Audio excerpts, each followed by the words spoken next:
Hello, everybody, and welcome to the third episode of the Wandering Thoughts podcast. I am your host, Joseph Samieri Jr., and if you've listened to the other two episodes, you know I just like to share my thoughts with y'all. If you're new, well, I like to share my thoughts on things that go on in the world and things that affect the world on a regular basis. Things maybe you haven't thought about. Who knows? I certainly don't. So that's why I share them anyway. Maybe you'll learn something new. Maybe you won't. I hope I do anyway. But there is a second mission statement to this that I've been thinking about recently, and that's I really want to have discussions with people on this podcast. That was kind of the goal of the podcast in the first place, too, was to sit down and talk with people about various things going on in the world. Has it happened yet? The answer is no, not yet. But it will, hopefully. At least for now, it is just I, yapping away about things going on in the world. I was thinking about doing a segment on social media and why it's good and why it's bad, especially for us teenagers, you know. I'm not sure, though. We'll see where this goes. For now, first off, I really want to thank everyone who's been listening and whatnot. It means a lot to me because we hit over 50 downloads this past week, which is across all platforms. I haven't tallied up YouTube yet and whatnot. And seeing as this is my third episode and whatnot, it feels great. Don't want it to go to my head. Not that 50 is a whole lot, but it means a lot. I appreciate it. And to those who've given me feedback, I really appreciate it. And a funny thing, after the past two episodes, I felt kind of disgusted. Why would I feel disgusted? I'm being honest about everything that's going on, right? The answer is yes and no. When I did the last episode, the one on porn, what was I thinking on the inside? Well, I was thinking, well, crap, I watch porn on a regular basis, and I know I got to quit. I know I got to stop. It's not healthy, especially after everything I showed. And there are still other things, believe me. I've done my research. It's terrifying. However, I still watch it. So afterwards, I was like, how can I possibly tell these people, hey, stop watching porn if I haven't, And the honest answer is, I can, because I'm still working on improving myself, right? There's no law that says I have to be honest and perfect in order to tell somebody something. If that were the case, we wouldn't have personal trainers. They wouldn't be needed. Why?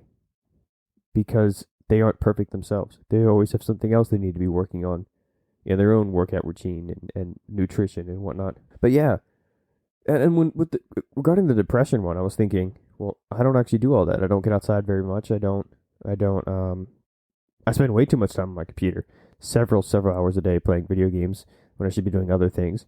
You could consider this a confession, I suppose, but it's more so hey guys, I'm a real person. Not that most of you know that I'm a real person. So there's that benefit. But I'm real, and I try to be as open and honest with things as I possibly can be, which means this is also kind of a commitment that I'm working towards making my life better by eliminating some things and including other things like more outside time, less TV and computer time. Well, TV time. I don't really spend too much time watching television. It's more like I play video games way too much. And I've got Instagram back on my phone, which is really weird because I'm not super in control of how much I view things on my phone. Like when I have apps on my phone, I use them way too much. But, it is what it is. So I guess, I guess it wouldn't be a bad idea to go over social media and its pros and cons. I actually found a website called prosandcons.com or whatever. I think it's associated with Britannica. Britannica, that encyclopedia, the one with like 12 million volumes. It's got a whole list of pros and cons. So I figured I'll just, go over those and see what that's all like. Maybe it'll be an interesting experience. Pro number 1. Social media spreads information faster than any other media. 78.5% of traditional media reporters polled used social media to check for breaking news. Well, that's interesting. Do we not watch the news on the television anymore or read newspapers? I certainly don't do either of those. I actually do use social media. I guess if YouTube counts as social media, I definitely use a lot more social media than I thought I did. There is debate whether YouTube counts as social media. That is up for debate depending on who you talk to. So there's that. Heck, some people think Discord is not social media. What is the definition of social media? That is a very good question. What is this definition of social media? Social media are interactive Web 2.0 internet-based applications. User-generated content such as text posts or comments, digital photos or videos, and other data generated through all online interactions is the lifeblood of social media. That is according to Wikipedia. Let's see what the official definition is. The official definition, at least according to Oxford Languages, is websites and applications that enable users to create and share content or participate in social networking. So yeah, Discord, YouTube, those all count then. Okay, let's see what else this pros and cons list has to say. 59% of Twitter users and 31% of Facebook users polled followed breaking news on those sites. Social media sites are one of the top news sources for 46% of Americans compared to 66% for television, 26% for printed newspapers, and 23% for radio. People still listen to the radio for news? What kind of a world do we live in where people listen to the radio for news? I'm kidding. I am kidding. I don't care what you use for news as long as it's accurate. Let's see. Well, actually, I think my dad does. Yeah, actually, kind of funny. I listen to podcasts and YouTube, and he listens to the radio. Interesting. I never did get into radio talk shows and radio shows like that. I guess it just depends what era you grew up in. Social media users have been responsible for reporting events before traditional media outlets, including the Paris attacks in France on November 13, 2015, and the Ebola outbreak in Nigeria and Sierra Leone in July 2014, the Boston Marathon bombing on April 15, 2013, and Aurora, Colorado theater shooting on July 20th, 2012. President Donald Trump said that the immediacy that Twitter affords him is the reason why he tweets, noting that press conferences and press releases take too long to reach the public. Now that is very interesting. I can see a con right there, and that's that you're going to get a lot of false information and a lot of information that people just don't need to see. Oh my gosh, Twitter's blowing up. What's going on? Why do I have 15 million notifications? Oh, there's a mass shooting in Colorado. If I live in New Jersey, do I really need to know that Colorado just got shot up? And that's not to say I don't have sympathy for people who die or get injured or have families of people who died, but it does mean do I really need to know all that information? And I think the answer is no. Tim Pool said something recently. He said, news has become entertainment, and it has. We just latch on to certain topics and we just gorge ourselves on it and educate ourselves as much as possible. What happened to enjoying other things like movies and television and books and writing, working with wood in our hands? Like, where did that all go? Did the age of technology take that away from us? Con number 1. Social media enables the spread of unreliable and false information. I literally just said that. 64% of people who use Twitter for news say that they've encountered something they later discovered wasn't true. And 16% of Twitter news users say that they had retweeted or posted a tweet that they later discovered to be false. My immediate question is it false by Twitter standards or is it false by false standards? The difference? Twitter often calls things false that are completely true, solely because they don't line up with them politically. Go figure, Twitter. Okay. A study published in the journal Science found that the lies spread 6 times faster than the truth on Twitter, and fake news is retweeted more often than true news. I think the reason for that would be lies are juicier and they're more interesting. So why not latch onto those, right? It's like candy. You would rather have candy than eat something like broccoli. Broccoli's the truth, candy is the lie, right? So why wouldn't that spread faster? Why wouldn't the candy man spread his candy faster than someone trying to diss out broccoli? A University of Michigan study found that even when false information is connected, the number of people who see or share the correction via social media is lower than the number who saw or shared the false information in the first place. Well, maybe they felt shame. They're like, oh no, I was wrong. I can't possibly do anything to fix that. Or maybe they just didn't see it and just didn't care. Maybe they just preferred the lie over the truth. Candy over broccoli. Fat people over skinny people. No, don't actually do that. Maybe more like the lie that being fat is healthy. Yeah, that one makes more sense. Pro number 2. Law enforcement uses social media to catch and prosecute criminals. Well, that's a good thing. But where's the bad thing? Maybe we don't have privacy anymore. 73% of federal, state, and local law enforcement professionals surveyed think social media helps solve crimes more quickly. That's what they think. I don't care what they think. I want to know what the actual facts are. A survey of International Association of Chiefs of Police found that 85% of police departments use social media to solve crimes. Well, I mean, a lot of people post that they did a crime on social media. It's hilarious. Why would you do that? Oh, I just robbed a liquor store with a gun and I pointed it in the man's face. And now here's my face laughing about it with money in my hand. Not that that's actually what's ever happened. I don't think. Maybe there is one or two out there. Here are some examples. Social media sites have helped in the prosecution and conviction of a number of crimes, including a professional soccer player charged with inappropriate activity with a minor in the UK in 2016, a gang charged with the beating of a gay couple in Philadelphia, PA in 2014, and rioting hockey fans in Vancouver, Canada in 2011. Oh, so in 2011, for hockey fans, we were allowed to prosecute them, but not for Antifa burning down cities. Con number 2. Social media lacks privacy and exposes users to government and corporate intrusion. Well, no duh. There's no such thing as privacy in the digital age. 81% of people surveyed feel not very or not at all secure when using social media sites to share private information. Then don't share your private information on social media sites. It's that simple. Just don't share your information when you're on YouTube, Facebook, Twitter, or Instagram. I don't care if you're Dwayne The Rock Johnson or if you are a 13-year-old kid. You should not be sharing your personal information, especially if you're 13. 48% of people reported some difficulty in managing their privacy settings because they're not easy to get to. That's my saying that. 13 million users said they had not set or did not know about Facebook privacy settings.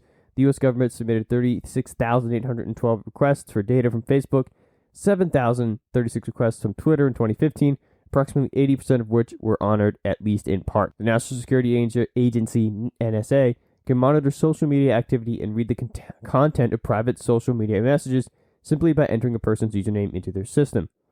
Contago Services Groups, which specializes in worker compensation claims, has a unit dedicated to social media monitoring to detect fraud.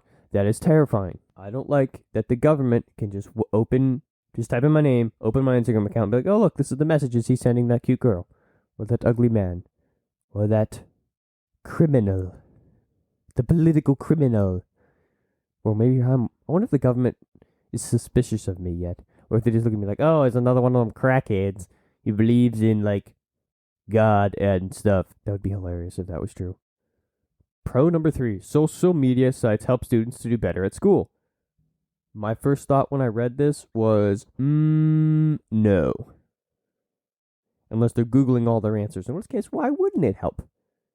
59% of students with access to the internet report that they use social media to discuss educational topics, and 50% use the sites to talk about school assignments.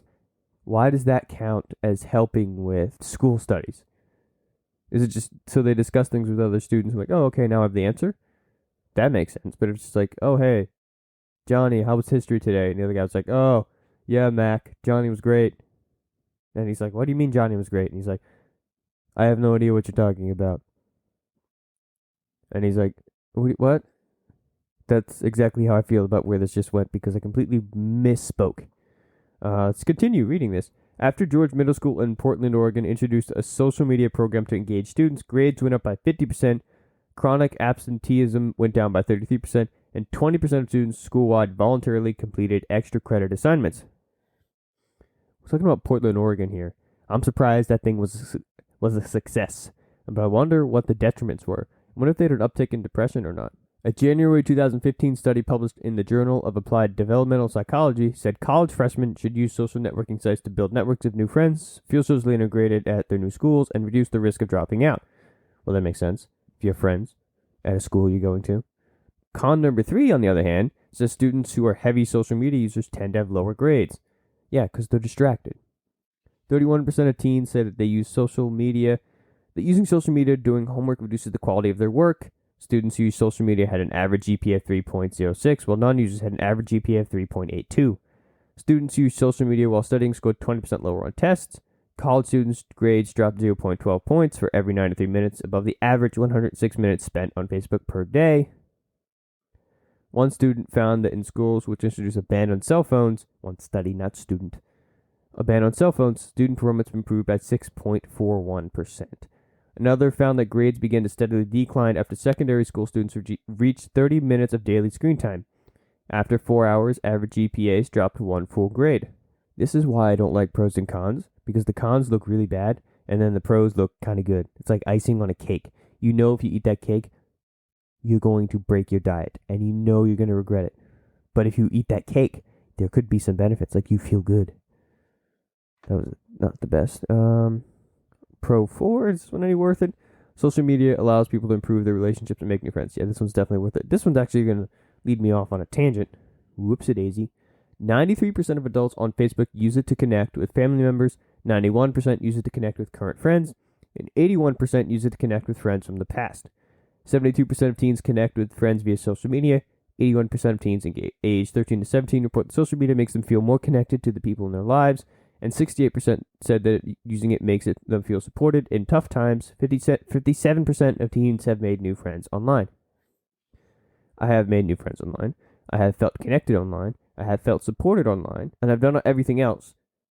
But I felt more connected and more supported and better when I was talking with close friends in person. Maybe that's just me. But I feel like having a community around you is better than having an online community around you, because they can't hug you, they can't be there for you. I sent a text, they responded. It's just all screen. Not worth it. Well, no, it is worth it. It's just not as good. The con for that is 31% of teens who use social media have fought with a friend because of something that happened online. Oh, yes, because miscommunication happens. A 2016 study found that the overuse of social media as an adolescent may decrease success in relationships later in life, as online communication hinders the development of conflict management skills and awareness of impersonal cues. Yeah, because you don't look at the person when you're talking to them. And your way to manage it is to either ignore it, blow it off, or reword something so it sounds beautifully sweet. That doesn't work in the real world, sweetheart. One study found that the more Facebook friends a person has, the more stressful Facebook is to use. I agree. Same with Instagram and Twitter. Well, Twitter is just like you get followed or you follow. But having if you follow more people, it's kind of stressful. Researchers have found that active Twitter use leads to greater amounts of Twitter-related conflict among romantic partners, which in turn leads to infidelity, breakup, and divorce. Why did that not cover depression in any way, shape, or form? And why is Pro 5 social media helps empower business women? What about guys? Does it not help guys? And why is Con 5 social media can entice people to waste time? Why is that 5? It has nothing to do with Pro 5. I mean, I can see how social media can help women who like normally wouldn't have a voice, but also helps guys who don't have a voice. I'm not seeing how that should be a pro. Except for the fact that we're living in a world that says women should be better than guys. This is Con 5, by the way. A survey of internet users aged 16 to 64 found that the average daily time spent on social media is 1.72 hours, which accounts for 28% of total time spent online. 36% of people surveyed listed social media was the biggest waste of time, above fantasy sports, 25%, watching TV, 23%, and shopping, 9%. When alerted to new social media activities such as a new tweet or Facebook messages, users take 20 to 25 minutes on average to return to the original task. In 30% of cases, it took 2 hours to fully return attention to the original task. If any of you use social media, and myself included, let me know. Has this happened to you? I know it's happened to me. Definitely it's happened to me too many times. It's why I don't want Instagram on my phone, but I have to now if I want to post sound bites, so it's kind of annoying. Nothing I can do about it now, can I? We live in a world that's so technologically inclined that if you don't go with the flow, you end up largely without friends and living the life of a hermit. And you get some FOMO, which, by the way, according to some other articles I was reading, FOMO is a major reason why people have depression when it comes to social media use. Because the more you're on it, the more FOMO you have. The less you're on it, the less FOMO you have. There's a fine line there. It doesn't seem right, does it? Like, if you're on it less, you feel like you should be on it more. But, like, see more because you're missing stuff. But when you're on it less, once you get over that initial hump, it's like, oh, what did I miss? Nothing important? Oh, okay. What did I miss? Oh, this person went to a pool party? I don't really care. Like, there'd be times I went, like, a week, 2 weeks without checking Instagram when I didn't have it on my phone. And I was like, oh, Instagram happened. Anything cool? No, not really. But when I was checking it every single day, I was like, I need to see. Did somebody post something? Is something happening? Can I see it? Can I be part of it? Oh, that guy's got beautiful muscles. I wish I could have those muscles. And just goes from there. So, yeah. it's not. Social media, I feel like there's more cons than there are pros to social media, like actual ones, especially for young people. Let's see. Pro 6, social media sites help employers find employees and job seekers find work. That makes sense. But using social media can harm job stability and employment prospects. Why? Oh, I see. Because they can see profanity, poor spelling or grammar, sexual content, references to illegal drugs, guns, and alcohol, because that's all on their social media. So if they see any of that, they go, this guy's not worth working, not worth having work here. Whereas before, if you showed up and you looked nice and you conducted yourself well, they'd be like, okay, this guy's a good man or a good woman. Interesting. 69% of students use social media when finding internships. I think for the sake of jobs, it's great. How many people go on websites to find a job these days? Usually before you had to go to some store to store or check the newspaper. Being a part of social media can increase a person's quality of life and reduce the risk of health problems for pro number 7. This one is distinctly lacking in any percentages. Social media can help improve life satisfaction, stroke recovery, memory retention, that doesn't seem right, and overall well-being by providing users with a large social group. Additionally, friends on social media can have a contagion effect, promoting, helping with exercise, diet, and smoking cessation goals. Those are great, but you can get all of that and more in person, and you don't need a large friend group. You just need a tight friend group. And this is the one I was expecting and waiting for, and why is it at 7? I don't know, but con number 7, a University of Pittsburgh study found that social media use was significantly associated with increased depression amongst adults aged between 19 and 32. Another study found that the addictive social media use reflected increased narcissistic personality traits. Researchers have found that interruptions due to phone notifications can cause inattention and hyperactivity in the general population. Wow, I wonder why ADHD, or the diagnosing of ADHD, has skyrocketed in the past 10 years. Oh, there couldn't be a reason at all. No reason, none at all. Besides the fact that big pharma and companies, like phone companies, are giving you social media and drugs. It seems like there's no conspiracy here. A UK government study found that 41% of children who spend over 3 hours on social media on a normal school day reportedly suffer from mental health difficulties, compared with 21% who spend no time on the studies. That is almost double. That should cause people to stop and wonder why. And then not only wonder why, but then do something about it. Social media increases participant. Whoa. That's con 7. Okay. Con 7 was for pro 7. Duh. Pro 8 was facilitates face-to-face interactions. People use social media to network at an in-person events and get to know people before personal businesses and other meetings. Pew Research Center's Internet and American Life project found that messaging on the social media leads to face-to-face interaction when plans are made via the sites, and social media users message close friends on average 39 days of each year, while seeing close friends in person 210 days each year. However, it causes people to spend less time interacting face-to-face. Why do they contradict each other? A USC Annenberg study. My brain didn't read that right. It says school study. A USC Annenberg school study found that the percentage of people reporting less face-to-face time with people in their homes rose from 8% in 2000. Bear in mind, this was a little before the age of the smartphone. To 34% in 2011. That's 2011. The smartphone came out when? When did the first smartphone?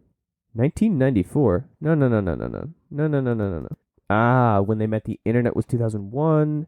Steve Jobs came in with Apple in 2007, and now we're in 2019. Well, 2021.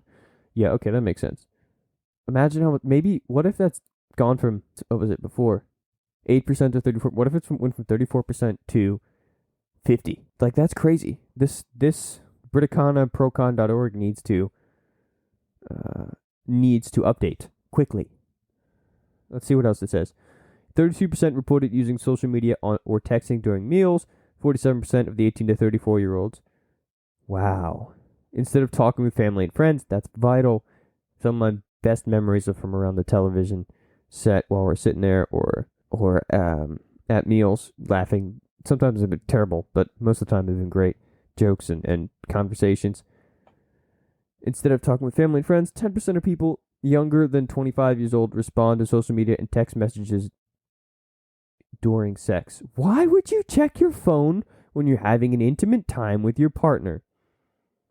I think somebody needs to rethink their lives. That's 10% of people, man. But is it 10% of people with smartphones or social media? Is it 10% of the world or just people with social media? Pro 9 is social media increases voter participation. Con 9 is criminal use social media to commit and promote crimes. Okay. Pro 10, social media facilitates political change. Yes and no. It does, but mostly in the form of cancel culture, which I guess you could consider political change if you wanted to. But it can also, according to Con 10, social media can endanger the military, journalists, and activists. Yeah, because you're putting all that information online where anybody can see it. It's why presidents should not be like, okay, here's my speech, and this is the date we're going to pull out of Syria. And then the Syrians are like, oh, this is the date we're leaving? Okay, then like 2 minutes later, we're going to raid everybody. It's dangerous to put that information on the internet. Social media is good for the economy? Social media harms employees' productivity. What? Social media sites have created a new major industry and thousands of jobs. A McKinsey Global Institute study projected that the communication collaboration from social media added between $900 billion and $1.3 trillion to the economy through added productivity and improved customer service. However, 50% of workers check or use, this is a global online survey, social media at least once a day during work hours. A survey of Irish workers found that 70% use a personal device to access social media at work. I've done it. Not to my pride, though, that's for sure. Even spending just 30 minutes a day on social media while at work could cost a 50-person company 6,500 hours of productivity a year. Let's see, what other pros and cons I want to talk about? I don't want to read all of them. This is a massive list. I think there's like 40 or so. Con 14. People who use social media are prone to social isolation. Social media can exacerbate feelings of disconnect, especially for youth with disabilities, and put children at higher risk for depression, low self-esteem, and eating disorders. The passive consumption of social media, scanning posts without commenting, is related to loneliness. That makes sense, because you're just like absorbing it all. Helps Pro 14 on it then helps people who are socially connected or shy connect with other people. Socially isolated, not connected. More than 25% of teens report that social media makes them feel less shy. 28% report feeling more outgoing. 20% report feeling more confident. These numbers are not high enough for me to justify the amount of issues we have with social media when you use it. Social media aids the spread of hate groups. Social media allows for quick, easy dissemination of public health and safety information from reputable sources. That just ties in with spreading information. Social media can help disarm social stigmas. Yes and no. It also helps promote a lot of them. Yes, Con 16 use children may endanger themselves by not understanding the public and viral nature of social media.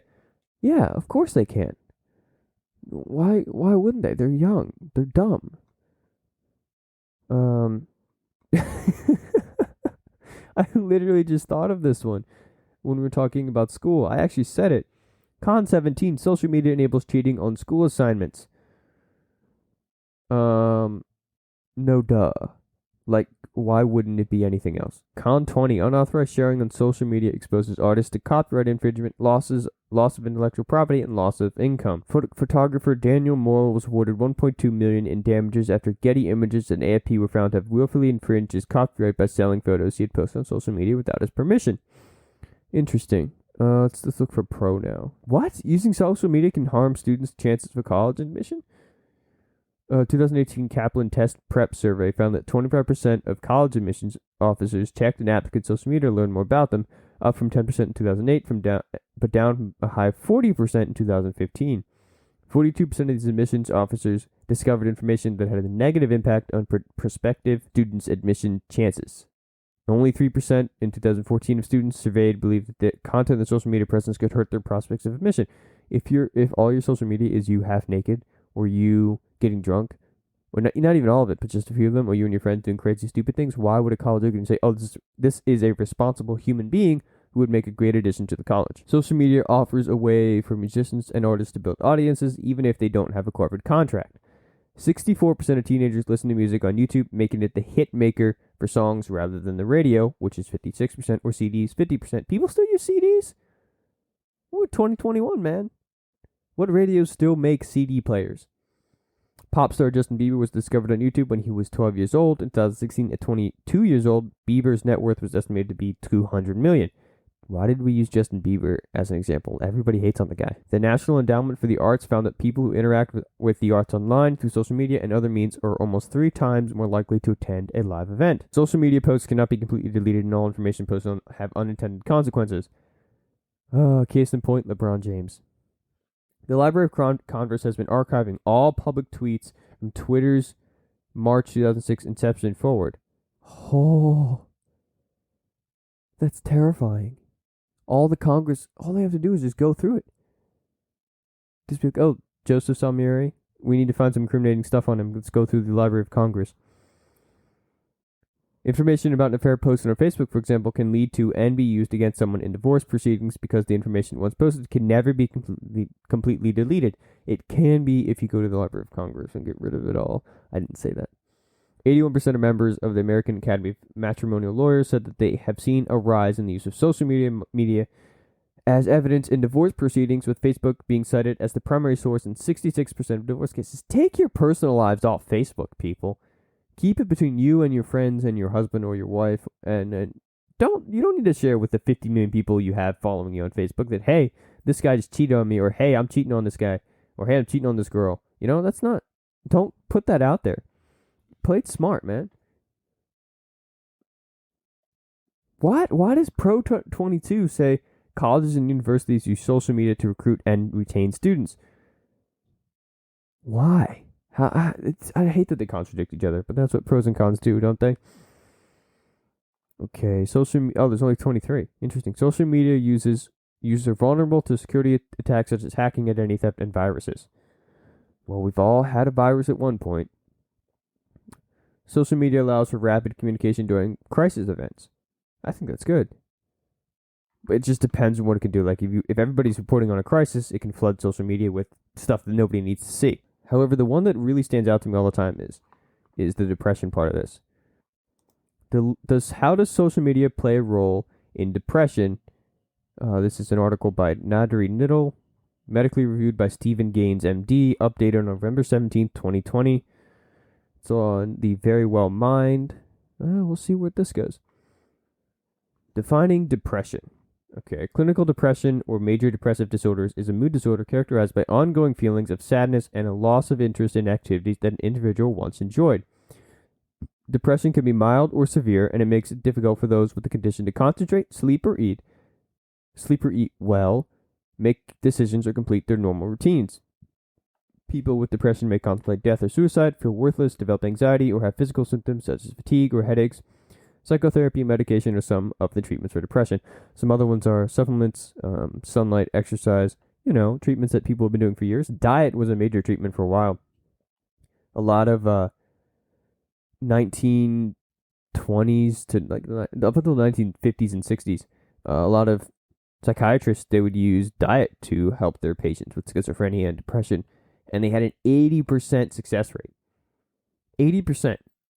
Okay, that's better than any drug today. No drug today has an 80% success rate.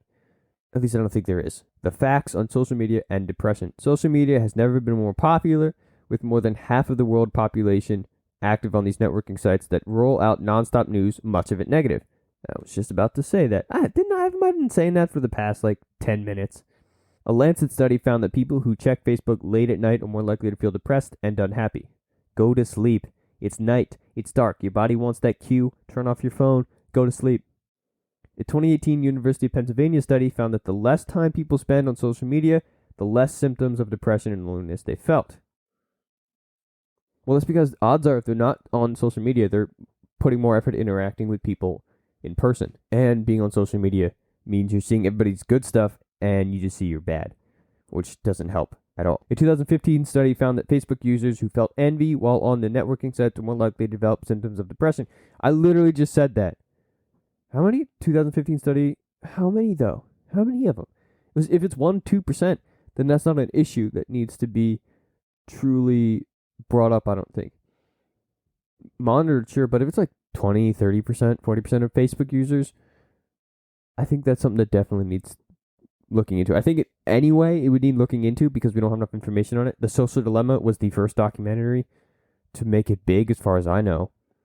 Maybe I'm just out of the loop. That highlighted the issues with social media and stuff.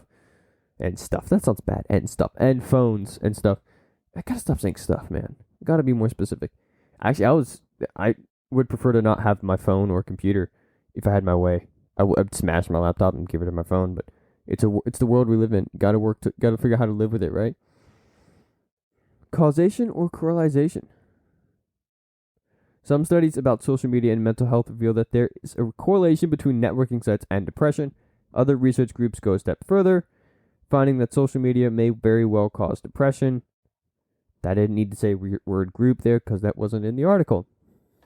A landmark study, No More FOMO, Limiting Social Media Decreases Loneliness and Depression, was published in the Journal of Social and Clinical Psychology in 2018. The study found that the less people used social media, the less depressed and lonely they felt. This indicates a causal relationship between lower social media use and emotional well-being. According to researchers, the study marked the first time scientific research established a causal link between these variables. Here's a quote. Prior to this, all we could say was that there was an association between using social media and having poor outcomes with well-being, said study co-author Jordan Young. That's terrifying. To establish the causal link between social media and depression, the researchers assigned 143 University of Pennsylvania students to two groups. One could use social media with no restrictions, while the second group had their social media access limited to just 30 minutes on Facebook, Instagram, and Snapchat combined over a 3-week period. Each study participant used iPhones to access social media, and the researchers monitored their phone data to ensure compliance. The group was restricted social media access reported lower severity of depression and loneliness than they had at the beginning of the study. And both groups reported a drop in anxiety and fear of missing out, apparently because joining the study made even the group with unrestricted access to social media more cognizant of how much they were spending on networking sites. So I guess it's always going to be hard to do a blind study in things like this because you can't. The human mind is just too smart. It's one thing to give somebody a pill here and a pill there and be like, okay, just take the pill and not tell them. It's much harder to do with social media. Okay, I was just talking about this. Less social media, less FOMO. It's not certain why participants who spent but researchers suggest that these young people were spared from looking at content. Spared. They were spared. Okay, such as a friend's beach vacation or grad school acceptance letter or happy family that might make them feel bad about themselves. Yeah, because we already have enough negative thoughts about ourselves. Especially when all we consume is negative information. Why are young people at risk? Prior to social media and the internet, children only had to worry about bullying on school grounds. Ha. Okay, so that's one reason. Cliques of mean girls and boys can swarm a peer social media page, leaving negative comments or spreading misinformation. And in some cases, bullies have convinced their victims to kill themselves. That is horrifying. Online bullying, cyberbullying, as it is officially called, it's vicious. I think it's literally what would happen if the entire world lived in one place. It just wouldn't work. And that's what we get with social media. The entire world is in one place, minus the countries that don't have the capability to have social media. Bless those countries, by the way. They don't know. They do not need to. They need to get out of the rut and be lifted up, but not to the level of social media. They should never ever have those, at least not without severe restrictions to some things like privacy laws. Doom scrolling. This is another one that we covered already. 1 in 5 Americans now get their news from social media, a larger proportion than those who get their news from traditional print media. For heavy social media users, people who log in for multiple hours at a time, multiple times a day, this means exposure to non-stop news, including bad news, headlines related to natural disasters, terrorist attacks, political strife, celebrity deaths, and the COVID-19 pandemic frequently top lists of social media trends. And this is what I was getting at earlier. Before the advent of social media and the internet, generally, one's exposure to bad news was limited. The public got news from broadcasts that aired at certain times of the day or from newspapers. Yeah, you would pick up a newspaper, read it maybe 30 minutes, an hour in the morning while drinking your coffee and eating your breakfast, and then you would be done with it. Maybe you think about it a little bit, discuss it with your friends and family, and then move on. here now in today's age, it's just like it's constantly in front of us. How do you combat something that's always there? A 2018 Lancet Psychiatry study of 91,005 people found that those who log on Facebook before bedtime were 6% like. You didn't say more like? They did better grammar than I would have. Were 6% likelier to have major depressive disorder and rated their happiness 9% lower than those who were with better sleep hygiene did. I think the sleep hygiene part plays a major part in that, not just the fact that they want social media heavily. Clinical psychologist Dr. Amelia Aldo told NPR in July 2020 that doomschooling locks the public into a vicious cycle of negativity. The cycle continues because our minds are wired to look out for threats, she said. The more time we spend scrolling, the more we find those dangers, the more we get sucked into them, the more anxious we get. Before long, the world appears to be an altogether gloomy place, which can make doomscrollers feel increasingly hopeless. Makes sense to me. I've experienced that watching Steven Crowder or Tim Pool. I feel mildly hopeless, like the country's falling apart. There's nothing we can do about it. But they don't really report on the good things that happen in the country, do they? Like, this thing is happening great. Things are changing good in this way. Instead of like Antifa bad, Antifa suck, Antifa beat. Government do this, government do that. To be fair, we are living with a government right now that kind of sucks. But I'm not going to get into that. You all get enough of that from social media and whatnot. Here's how they recommend using it safely. Comes with mental health risks, but that doesn't mean it should be completely avoided. In moderation. Okay. Set a timer when using social media or install an app on your phone or computer that tracks how long you spend on a networking site. Without these timers or apps, it's easy to spend hours on social media. Before you know it, to limit your time on social media, you can also plan real-world activities that help you focus on your immediate surroundings and circumstances. Read a book, watch a movie, go for a stroll, play a game, bake some bread, or have a phone conversation with a friend. Make the time to enjoy life offline. I literally said that in the first episode. You got to, and I said it a bit in the porn episode, but I'll say it again. You need to, in order to beat these things, you need to replace them with real world things. Pick up hobbies, make relationships, go to the movies, things like that. If you don't replace what you're getting rid of, it can always come back. When in the Bible, it says, when you kick out a demon, it comes back with friends and it finds the empty house. They repopulate it, and the person is worse off. That's a paraphrase. But it basically means if you kick out a demon, you need to fill that house. You need to fill your heart with Jesus. Yeah, with Jesus. In order for them to stay gone. Otherwise, they can be like, oh, it's empty. We'll just bring more friends. Come back. The author of Your Brain on Porn said the same thing. If you don't have things to take the place of pornography, you're going to find it much harder to beat pornography, because if you don't have anything else, you're just sitting there all day doing nothing, and your brain goes, I want porn, and you go, sure, let's have it, because I've got nothing else to do that gives me pleasure. Another study found that sometimes another article presented that some studies have found major correlations and others have found zero correlations / causations. They found like, in this group there was no change. In fact, some people were doing better when using social media this much. Another study found, hey, people did terrible on social media this much. It really just depends on the person, but overall, I'd say the risk is not worth the reward. Social media has a reinforcing nature. Using it activates the brain's reward center by releasing dopamine, a feel-good chemical linked to pleasurable activities such as sex, food, and social interaction. According to the Pew, I've heard of this one before. Pew Research Center, 69% of adults and 81% of teens in the U.S. use social media. This puts a large amount of the population at an increased risk of feeling anxious, depressed, or ill over their social media use. I have. But what makes users come back for more, even when it literally makes them feel more sick? When the outcome is unpredictable, the behavior is more likely to repeat, Sperling says. Think of a slot machine. If game players knew they were never going to get money by playing the game, then they would never play. The idea of potential future reward keeps the machine in use.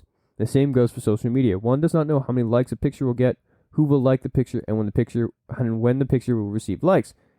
The unknown outcome and the possibility of desired outcome can keep users engaged within the sites. It's why we constantly check our phones, because we want to see if we got those likes and get that dopamine hit. And then once again, they get the FOMO again, which I already covered. To boost self-esteem and feel a sense of belonging in their social circles, people post content with the hope of receiving positive feedback. Couple that content with the structure of potential future reward, and you get a recipe for constantly checking platforms.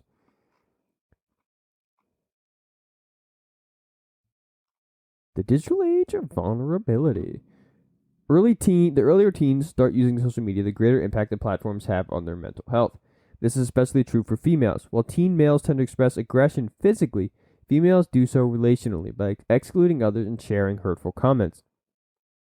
Social media increases the opportunity for such harmful interactions. Sperling offers an example of a 7th grader whose best friend chooses a new best friend and posts pictures of her at the movies or on a weekend trip. 20 years ago, that girl may have been excluded from her best friend's activities, but she may not have known about it unless she was told explicitly, Sperling says. In addition to providing young people with a window through which they can view missed experiences, social media puts a distorted lens on appearances and reality. Facebook, Instagram, and Snapchat increases the likelihood of seeing unrealistic filtered photos at a time when teen bodies are changing. You might be chubby and you see a photo of someone who you think is beautifully sexy and thin, when in fact maybe they just edited that photo, or maybe they're in a worse position than that, right?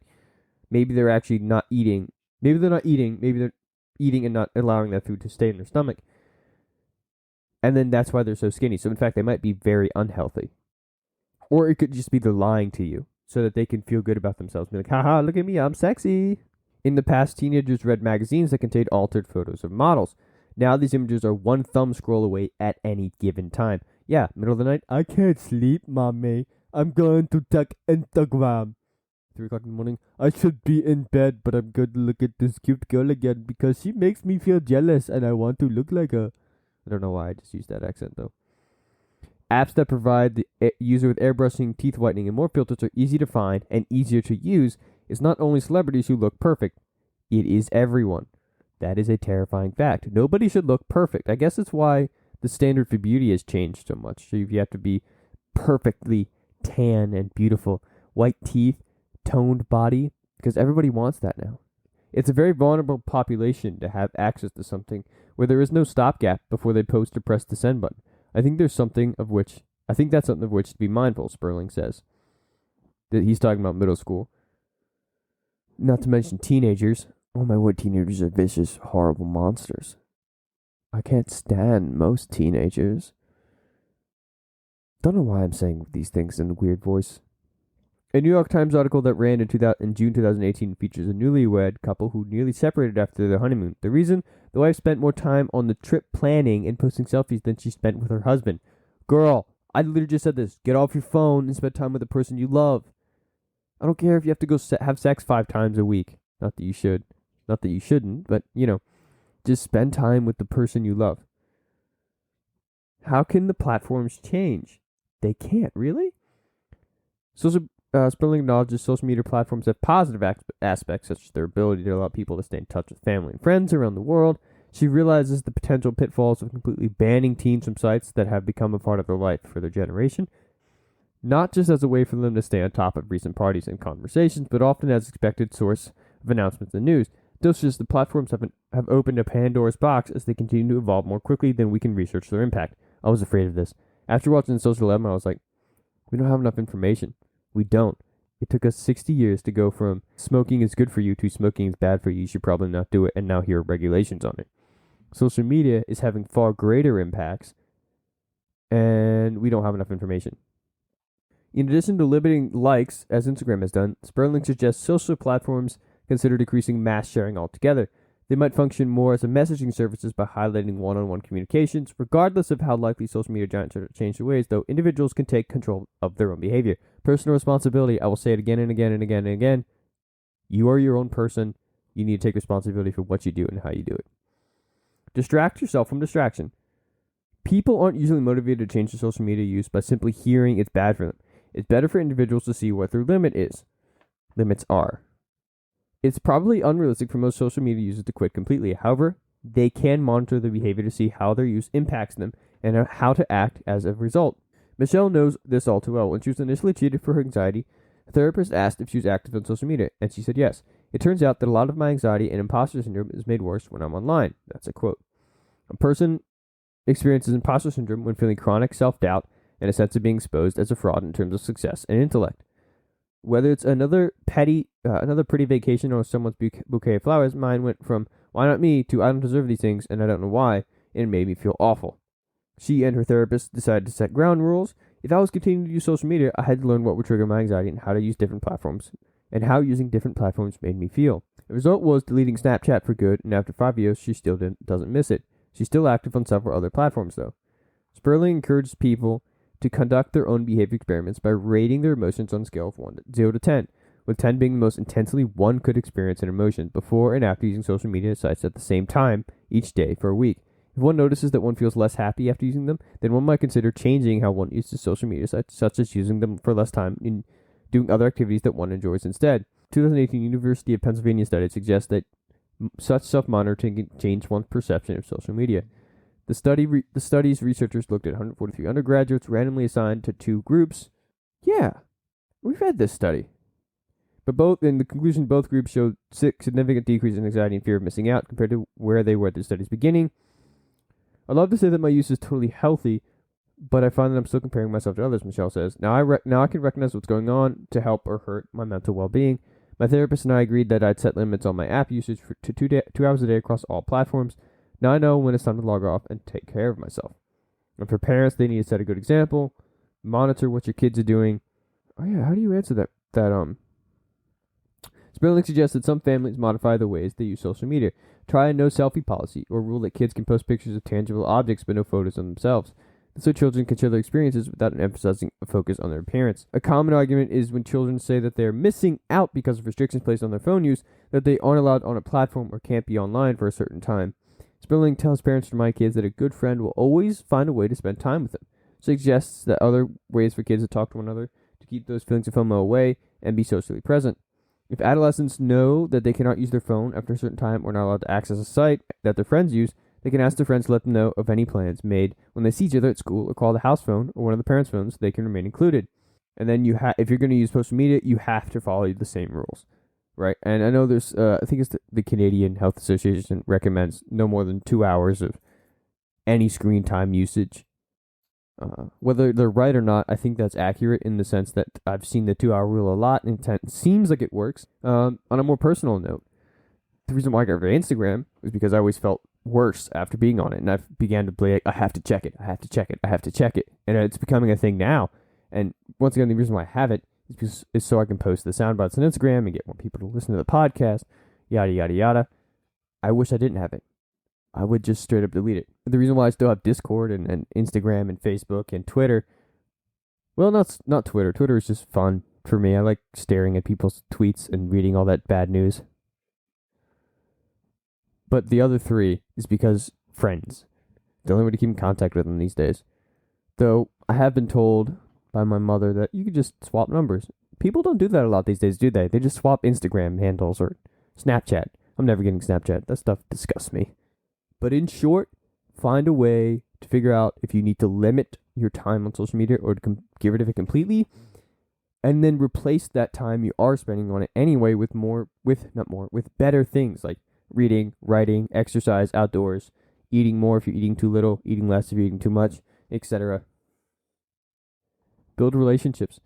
Get a life, in short. I'm in that boat, so saying this is something I'm also working on at the same time. And you know what? It's going to be hard. You got to take it one step at a time. But as you go along, it becomes easier as you stick to your regimen. And I can tell you right now, the benefits are worth the initial struggle. So keep going. Just if you haven't started, get started. Figure out if it's something you really need to do. And be honest. Be objective, not subjective. Don't be like, oh, I'm good. I don't need this. Be honest. Do you really need all 5 social media apps on your phone? All 6, 7, 8 of them? Do you need them? Not really. If you only have 1 or 2 friends, you need to get some more friends too. I'm in the same boat. But I am about to move, so there is that. So yeah, I hope that was enlightening. And if it wasn't, go do your own research and personally look at your life. I found that the best way to make changes is if you realize it yourself, as that study also pointed out. So, here's to taking the knowledge and running with it. I'll see you next time on the 4th episode of the Wandering Thoughts podcast. Until then, take care.